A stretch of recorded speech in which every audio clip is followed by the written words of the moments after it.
A lot of these countries don't have the same kind of vaccines that we have. Their vaccines aren't as damaging as ours are. Okay, the Pfizer vaccines, Moderna, Johnson and Johnson, AstraZeneca, they were supposedly going to be safety tested before they released it. They're supposed to safety test vaccines, of course. They were neither safety tested nor were they tested for efficacy. In other words, they're as unsafe as 10 kinds of hell. Yes. Okay, so what are they doing? Proven. Releasing them on the Western world? In my opinion, they're up to no good.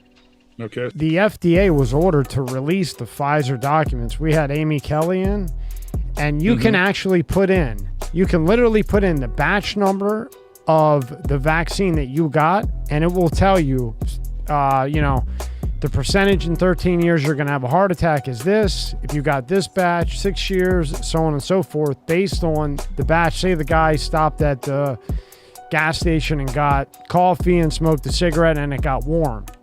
Then the purity of that batch went down because it got warm, so it wasn't as strong. But there's some batches where there's a 98% mortality rate within 13 years. Like the other day, LeBron James's kid. He's 18 years old. He's got the best nutritionalists. We know that. The best athletic people on the planet. But, LeBron won't come out and say, hey, my kid almost died because of this. Because in my opinion, LeBron's too worried about the $400 million in contracts he has.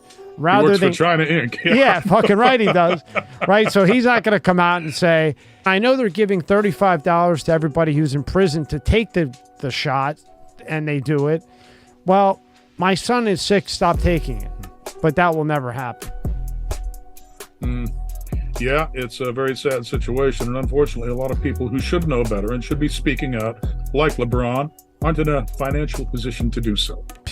Now, in my book, you lose your soul for that. You can't, you got to speak out. If something like this is happening, you just got to talk about it. You know what I mean? I don't care who's paying you what. I don't care who you work for. You just got to say something. At some point it is, but they don't. They're all in cahoots, and it's all about the greed, in my opinion, and the population. Exactly. There's a link, I think, to, what is it, whatsmybatch.com or something like that. Yeah, that's what I'm referring to, yeah. There's a link to that down in this document somewhere.